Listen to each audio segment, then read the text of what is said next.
Halo, perkenalkan saya Juniarti Burasombo, peserta Latsar CPNS Kemenkes tahun 2025, golongan 3, angkatan 6. Saat ini saya akan membuat video environmental scanning di RSUP Dr. Tajudin Halid Makassar. Tempat saya bekerja sebagai dokter umum. Selamat menyaksikan. Inilah sekilas gambaran mengenai RSUP Dr. Tajudin Halid Makassar.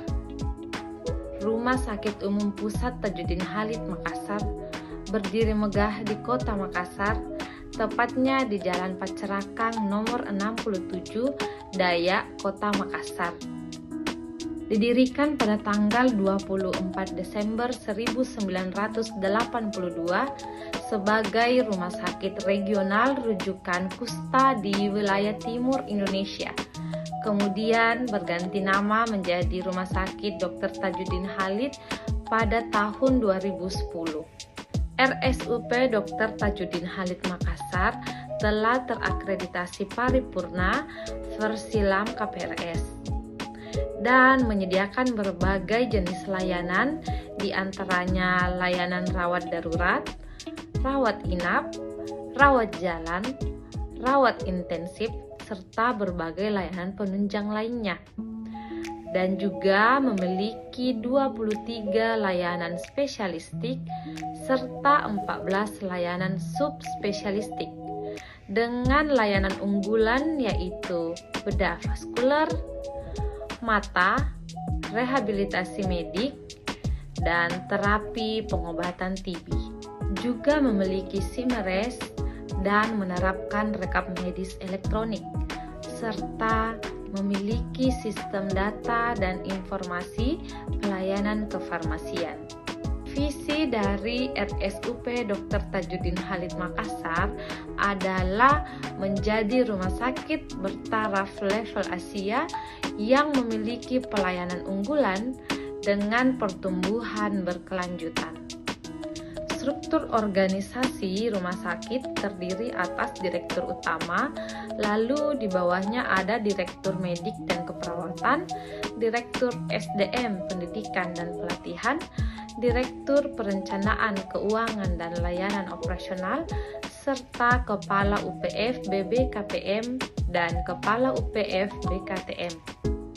Sebagai dokter umum, saya bertugas di bawah direktur medik dan keperawatan yang bekerja di instalasi gawat darurat dan rawat inap.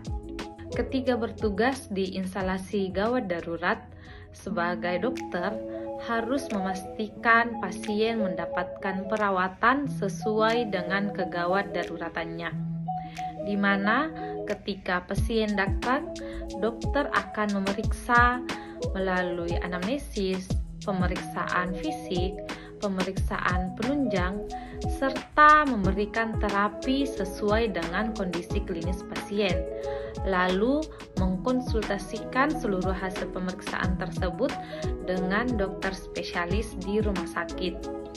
Juga sebagai dokter harus tetap memonitoring dan mengevaluasi kondisi pasien dan mencatat semua hasil pemeriksaan dan semua terapi yang telah diberikan ke dalam rekam medis. Dan juga ketika bekerja, seorang dokter harus berkolaborasi dengan semua tenaga medis, tenaga kesehatan yang ada di rumah sakit agar dapat memberikan pelayanan maksimal kepada pasien. Dan ketika bertugas juga di instalasi rawat inap, dapat memberikan kepuasan kepada pasien serta dapat meningkatkan kualitas layanan rawat inap di rumah sakit. Terkait dengan tugas saya sebagai seorang dokter dengan materi di agenda 3 yaitu Smart ASN dan Manajemen ASN, di mana ketika bekerja saat ini sudah banyak menggunakan media digital. Contohnya saat mengisi rekam medis pasien sudah secara elektronik, atau ketika belajar banyak menggunakan media digital. Untuk itu, dituntut untuk mampu menggunakan media digital serta mampu bertanggung jawab akan penggunaan media digital tersebut. Untuk kompetensi sebagai seorang ASN dinilai tidak hanya dari kemampuan menggunakan media digital tersebut, tetapi juga bagaimana budaya, etis, dan keamanan ketika menggunakan media digital. Untuk mampu memberikan pelayanan publik yang berkualitas, maka diperlukan manajemen ASN dengan baik, sehingga tercipta pegawai ASN yang profesional, memiliki nilai dasar, etika profesi, bebas dari intervensi politik, serta bebas dari praktek KKN. Untuk itu, ketika bekerja, kita harus mengetahui apa saja hak dan kewajiban kita, serta etika ASN saat bekerja.